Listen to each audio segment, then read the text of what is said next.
E5 TV news కు స్వాగతం. ముందుగా హెడ్లైన్స్. ప్రధాని నరేంద్ర మోదీ కీలక స్పీచ్ వచ్చే 5 ఏళ్లలో.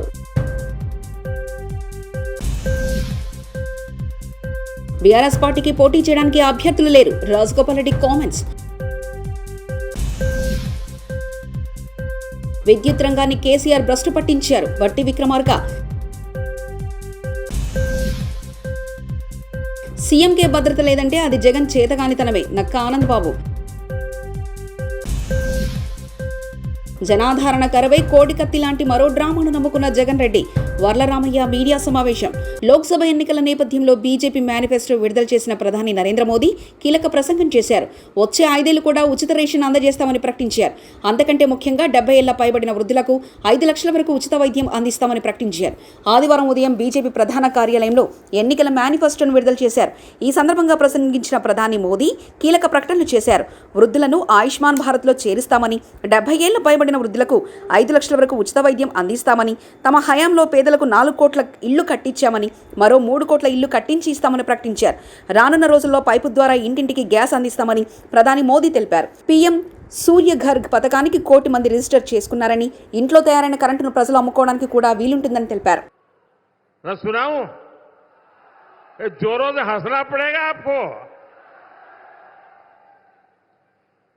कांग्रेस के शाहजादे ने घोषणा की और वो वीडियो भी देखने जैसा है. उन्होंने घोषणा की, एक झटके में देश की गरीबी हटा दूंगा.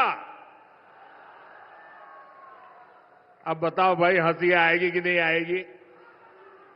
आप हैरान हो गए कि नहीं हो गए?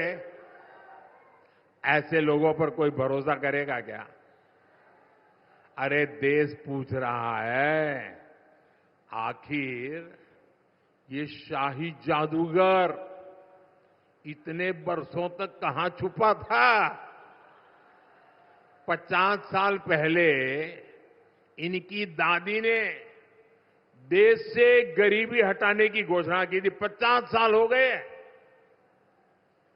2014 से पहले 10 साल तक इन्होंने रिमोट से सरकार चलाई.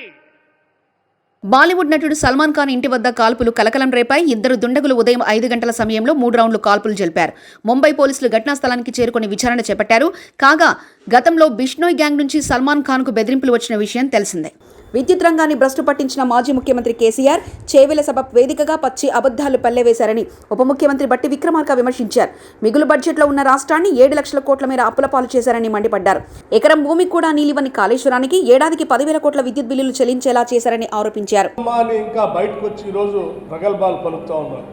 ఒక్కరోజు కూడా సెక్రటేరియట్ రాకుండా, ప్రజలను కలవకుండా, ముఖ్యమంత్రి కానీ మంత్రులు కానీ ప్రజాస్వామ్యాన్ని అపహాస్యం చేసిన సంగతి మనందరికీ తెలిసింది.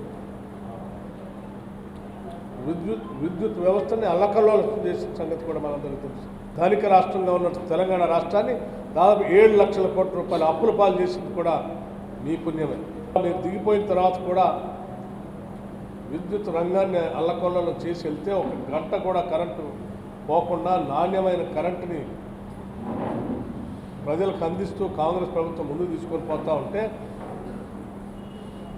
ఇంకా అక్కడక్కడ కరెంటు ఇవ్వలేకపోతున్నారని మాట్లాడుతూ ఉన్నాడు చంద్రశేఖరరావు గారు. ఆ రకంగా దిగజారిపోయి మాట్లాడటం ఆ స్థాయిని దిగజారుస్తున్న సంగతి మర్చిపోతూ ఉన్నాడు. నేను ఇప్పటికే పదే చెప్పాను, కరెంటుకు సంబంధించి కానీ ఆర్థిక వ్యవస్థకు సంబంధించి కానీ మేము ఈ 3 నెలల్లో చేసినటువంటి వ్యవస్థల్ని మీరు 10 కాలాల పాటు చిన్నభిన్నం చేసిన దాని లెక్కలతో సహా నేను నిరూపించడానికి, పబ్లిక్గా మాట్లాడటానికి సిద్ధంగా ఉన్నాను, రావటానికి మీరు సిద్ధంగా ఉన్నారని అనేక సందర్భాలు పిలిచాను. మీరు వేసినటువంటి భారం, అటు కాళేశ్వరం కానీ నీటిపారుదల ప్రాజెక్టులు తీసుకొచ్చి ప్రజలకు నీళ్లు ఇవ్వాల్సినటువంటి ఆ ప్రాజెక్టు పైన లక్షల కోట్ల పైబడి రుణాలు తీసుకొచ్చి అప్పుల పాలు చేసి అది దేనికి బరికి రాకుండా చేసి రాబోయే రోజుల్లో అదొక పెద్ద భారంగా మార్చినటువంటి మీరు 1 ఎకరానికి నీళ్ళు అయిపోయినా సంవత్సరానికి 10,000 కోట్లు కరెంటు బిల్లులు కట్టాల్సిన దృష్టిని తీసుకొచ్చారు. లిఫ్ట్ ఇరిగేషన్ వాళ్ళు, Kaleshwaram lift irrigation project, Yadadri Bhadradri లాంటి ప్రాజెక్టులు టెండర్లు లేకుండా వేల కోట్ల రూపాయలని మీ ఇష్టారాజ్యంగా నామినేటెడ్ పద్ధతులు ఇచ్చేశారు. ఇటువంటి అబద్ధాల కోరు మాజీ ముఖ్యమంత్రి అని మాజీ మంత్రుల మాటల్ని లెక్కలతో సహా ప్రశ్నించవలసింది. సీఎం జగన్ మరో కొత్త నాటనికి తెరలేపారని తెలుగుదేశం పార్టీ సీనియర్ నేత మాజీ మంత్రి నక్కా ఆనందబాబు ధ్వజమెత్తారు. విజయవాడలో సీఎం జగన్ పైకి గుర్తు తెలియని వ్యక్తి రాయి విసరడం, ఆయన నుదుటిపై గాయమైన సంగతి తెలిసిందే. ఈ నేపథ్యంలో గుంటూరులో ఆనందబాబు మీడియా సమావేశం నిర్వహించారు. గత ఎన్నికలకు ముందు ఆడిన కోడికత్తి నాటకం ఫలితంగా అమాయక దళిత యువకుడు 5 ఏళ్లు జైల్లో ఉన్నాడని, ఇప్పుడు ఈ రాయి డ్రామాకు ఏ దళితుడిని బలి చేస్తారోనని వ్యాఖ్యానించారు. రాష్ట్రానికి రక్షణ కల్పించాల్సిన సీఎంకే భద్రత లేదంటే అది జగన్ చేతగానితనమన్నారు. దళిత యువకుడిని 5 సంవత్సరాలు జైల్లో పెట్టారు. ఇతనంతటి ఇతను చేపించుకున్న గాయం ఏ విధంగా జరిగిందో తెలియదు. 5 ఏళ్ళు 5 రోజుల్లో బయటకు వచ్చే కేసు 5 సంవత్సరాలు జైల్లో మగ్గాడు ఒక దళిత యువకుడు. మరి ఈ రోజు ఎవరిని బలి చేయబోతా ఉన్నారో అర్థం కావట్లా. ఈ కేసుల్లో నిన్న జరిగినటువంటి రాయి విసిరిన కేసుల్లో ఎవరిని బలి చేయడానికి, ఎంతమందిని బలి చేయడానికి ప్రణాళిక రచన జరుగుతూ ఉందో తాడేపల్లి కోటలో అర్థం కాని పరిస్థితులు కనపడతా ఉన్నాయి. సరే, ఎవడో చెప్తావా జగన్మోహన్ రెడ్డి, నువ్వు సీఎంవి, ఈ రాష్ట్రానికి భద్రత కల్పించాల్సిన వాడు, నీకు భద్రత లేదంటే నీ చేతగాంతనం. నువ్వు చేపించుకున్నావు. ఇది 100% నువ్వే చేపించుకున్నావు. ఎన్నికల ముందు 6 నెలల ముందు కోడికత్తి డ్రామా ఆడావు. కరెక్ట్గా నెల రోజుల్లో ఎన్నికలు ఉన్నాయనగా బాబాయ్ హత్య, వివేకానందరెడ్డి హత్య చేసి నారాసుర రక్త చరిత్ర అని చెప్పి చంద్రబాబు నాయుడు గారి మీద అవాకులు చవాకులు నీ పత్రికల్లో ఛానల్లో ప్రచారం చేసుకొని రాజకీయ లబ్ధి పొందావు. మేము చెప్పడం కాదు, నీ చెల్లెళ్ళు చెబుతా ఉన్నారు. ఆ హత్య రక్తపు పునాదుల మీద నీ ప్రభుత్వం ఏర్పడిందని నీ చెల్లి చెబుతా ఉంది. అటువంటి నీచ చరిత్ర కలిగినటువంటి నువ్వు, నీ మీద రాళ్లు పడ్డాయా? రాళ్లు పడితే తెలుగుదేశం పార్టీ చంద్రబాబు నాయుడు గారు కారణం అని చెప్పి పతోడు మాట్లాడుతూ ఉన్నాడు. అంబటి రాంబాబు, నీ వాడు వీడు మాట్లాడుతున్నారు. ఏమనుకుంటున్నారు మీరు? ఎవరిని బలి చేయడానికి ప్రయత్నం చేస్తున్నావు? పూలు చల్లుతూ ఉంటే పూలలో రాళ్లు వచ్చినాయంట, రాయి తేలిందంట. జిమ్మిక్కులు, మాయలు, మోసాలు చేసైనా ప్రజలను భ్రమంలో పెట్టైనా అధికారాన్ని నిలబెట్టుకోవడానికి సీఎం జగన్ తాపత్రయపడుతున్నారని తెలుగుదేశం పార్టీ పోలిట్ బ్యూరో సభ్యుడు వర్లరామయ్య అన్నారు. ఆదివారం నాడు టీడీపీ కార్యాలయంలో ఆయన మీడియాతో మాట్లాడుతూ రాష్ట్ర ప్రజలు జగన్ని గద్దెదించుతున్నారని ఆయనకు తెలుస్తుందని, అందుకే ఇలాంటి డ్రామాలు మొదలుపెట్టారని అన్నారు. 5 ఏళ్ల క్రితం కోడికత్తి డ్రామా ఆడారని, మళ్ళీ ఇప్పుడు ఎన్నికల ముందు ఈ రాయి డ్రామా ఆడుతున్నారని ఎద్దేవా చేశారు. తాను అధికారాన్ని కోల్పోతున్నానని అతనికి తెలుసు. రాష్ట్ర ప్రజలు ఇతన్ని గద్దె దించుతున్నారని అతనికి తెలుసు. తెలుగుదేశం పార్టీ అధికారంలోకి రాబోతున్న సంగతి అతనికి తెలుసు. ఏదో రకంగా ఏ జిమ్మిక్కులు చేసైనా, ఏ మాయ చేసైనా, ఏ మోసం చేసైనా, రాష్ట్ర ప్రజలను ఏ భ్రమలో పెట్టైనా అధికారాన్ని నిలబెట్టుకోవాలని అతను ప్రయత్నం చేస్తూ ఉన్నాడు. అందులో భాగమే నిన్న గౌరవ ముఖ్యమంత్రి గారి మీద రాయి దాడి, రాళ్ల దాడి అని కూడా అంటలా, రాయి దాడి. ఏమండి పాత్రికేయ సోదరులు, మీరు కూడా ఏదంటే అది రాసేస్తున్నారు. ముఖ్యమంత్రిని చంపాలనుకున్నవాడు చిన్న రాయి విసిరి చంపుతాడండి? సాధ్యమా ఎక్కడైనా? చిన్న రాయి విసిరి, ఎక్కడో దూరం నుంచి రాయి విసిరి అంత పకడ్బందీ రక్షణలో ప్రచారం చేస్తున్న ముఖ్యమంత్రి గారిని రాయితో హత్య చేసే అవకాశం ఉందా? ఏమో, నాకు 50 ఏళ్ల నుంచి పోలీసు వ్యవస్థ గురించి, దర్యాప్తుల గురించి కాస్తో కూస్తో ప్రవేశం ఉన్నది, అనుభవం ఉన్నది. నేనెక్కడ రాయితో చంపేస్తానులా? పోయినేడేమో కోడి కత్తి, నాకు చిన్న ఇంత కత్తి 1/2 ఇంచ్ బ్లేడ్ తోటి కుడి భుజాన్న కొట్టి ఏ వ్యక్తిని ప్రపంచంలో ఎవడో చంపలేదు. కోడి కత్తితోటి కుడి భుజం మీద పొడిచి, లేకుంటే ఎడం. రాజగోపాల్ రెడ్డి కీలకమైన వ్యాఖ్యలు చేశారు. కేసీఆర్ని గద్దె దింపినాం, కేసీఆర్ను బొందపెడతామన్నాం, పెట్టినాం. సూర్యాపేట పొట్టోడు కొంచెంలో మిస్ అయ్యాడు. కిరాయి ఇంట్లో ఉంటున్న జగదీష్ రెడ్డి నాగారంలో పెద్ద కోట కట్టాడు. శంషాబాద్లో 100 ఎకరాల్లో ఫామ్ హౌస్ కట్టిండు. సూర్యాపేటలో 100 కోట్లు ఖర్చు పెట్టి గెలిచిండు. దామోదర్ రెడ్డికి ఎదురు నిలిచే ధైర్యం లేదు జగదీష్ రెడ్డికి.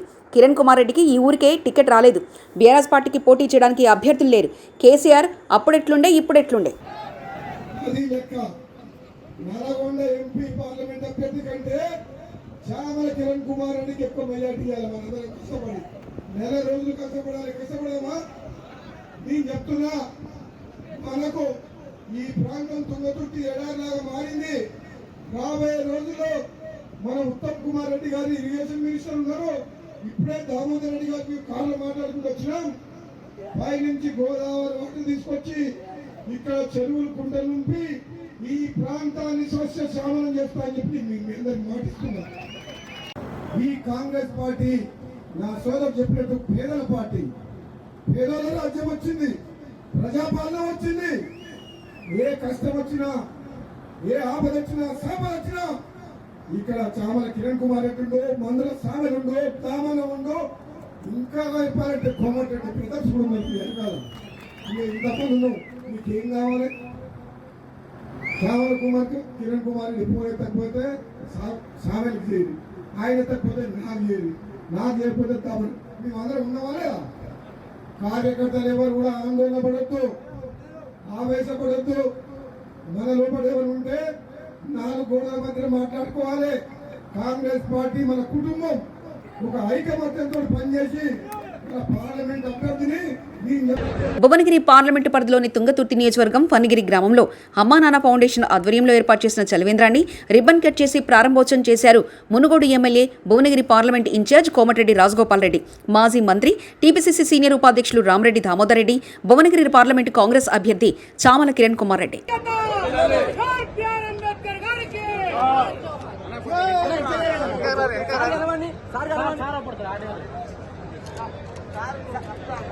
ఏలేశ్వరం మండలం లింగంపర్తిలో ఈరోజు కాకినాడ పార్లమెంట్ ఎన్డీఏ కూటమి ఎంపీ అభ్యర్థి తంగెళ్ల ఉదయ్ శ్రీనివాస్, నియోజకవర్గ జనసేన అధ్యక్షులు వరుపుల తమ్మయ్య బాబు కలిసి ఎన్డీఏ కూటమి ఎమ్మెల్యే అభ్యర్థిని వరువుల సత్యప్రభారాజ ఎన్నికల ప్రచారం నిర్వహించడం జరిగింది. గ్రామంలో ఇంటింటికి తిరుగుతూ కరపత్రాలు పంచుతూ ఎన్డీఏ కూటమి మేనిఫెస్టోలో అంశాలు ప్రకటన చేశారు. ఎన్డీఏ కూటమి అధికారంలో వస్తే జరిగే అభివృద్ధి సంక్షేమం గురించి ఓటర్లకు వివరించారు.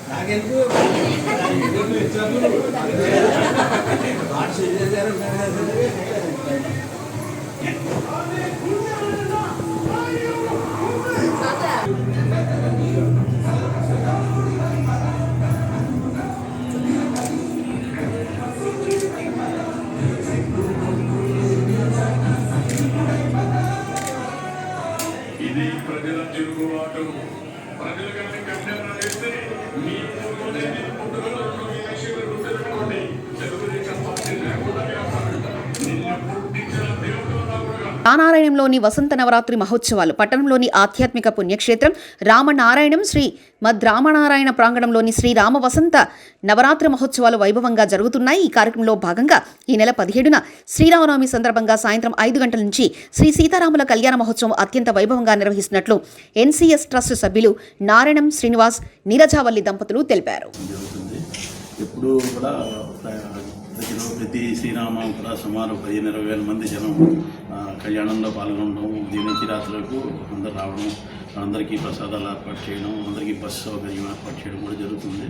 ఈసారి కూడా అలాగే ఏమీ ఇబ్బందులు లేకుండా అందరికీ రావడానికి వెళ్ళడానికి ఏర్పాట్లు, ట్రాన్స్పోర్ట్ కూడా మన సన్ స్కూల్ నెల్లిగారు బస్సులు, అలాగే గవర్నమెంట్ స్కూల్ రవా శ్రీనివాసపురం బస్సులు కూడా 7 బస్సులు, సుమారు పుష్పగిరి హాస్పిటల్ బస్సు 7 బస్సులు మన థియేటర్ నుంచి, మల్టీప్లెక్స్ నుంచి, కంటిన్యూగా ట్రిప్స్ 4 o'clock నుంచి తిరుగుతుంటాయి. ఎవరైనా ఫ్రీ బస్సెస్ ఎవరైనా రావచ్చు, వెళ్ళచ్చు. రాత్రి 11 వరకు కూడా ట్రిప్స్ జరుగుతాయి. ఈ సౌకర్యం అందరూ కూడా మీ ద్వారా తెలియజేస్తే అందరికీ సౌకర్యం అందరూ వస్తారు. ఈ కళ్యాణోత్సవం మన వైఖాన సాగంలో జరుగుతుంది. మన గోపి నంబాల శేషాచార్యులు గారని విశాఖపట్నం వైభవ వెంకటేశ్వర ఆలయంలో ప్రధాన అర్చకుడు, వారి ఆధ్వర్యంలోని ఇప్పుడు కూడా 3 గంటల పాటు సుమారు 5 నుంచి 8-8:30 వరకు జరుగుతుంది. అత్యంత వైభవంగా మన శ్రీ వెంకటేశ్వర వేద పాఠశాల విద్యార్థులు 70 మంది విద్యార్థులు. ప్రధాని నరేంద్ర మోదీ కీలక స్పీచ్ వచ్చే 5 ఏళ్లలో.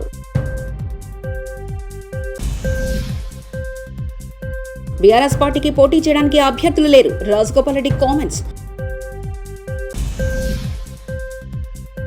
విద్యుత్ రంగాన్ని కేసీఆర్ భ్రష్టు పట్టించారు, బట్టి విక్రమార్క. సీఎంకే భద్రత లేదంటే అది జగన్ చేతగానితనమే, నక్క ఆనంద్ బాబు. జనాధారణ కరవై కోడికత్తి లాంటి మరో డ్రామాను నమ్ముకున్న జగన్ రెడ్డి, వర్ల రామయ్య మీడియా సమావేశం. ఇవి బులెటిన్ విశేషాలు. చూస్తూనే ఉండండి E5 టీవీ న్యూస్.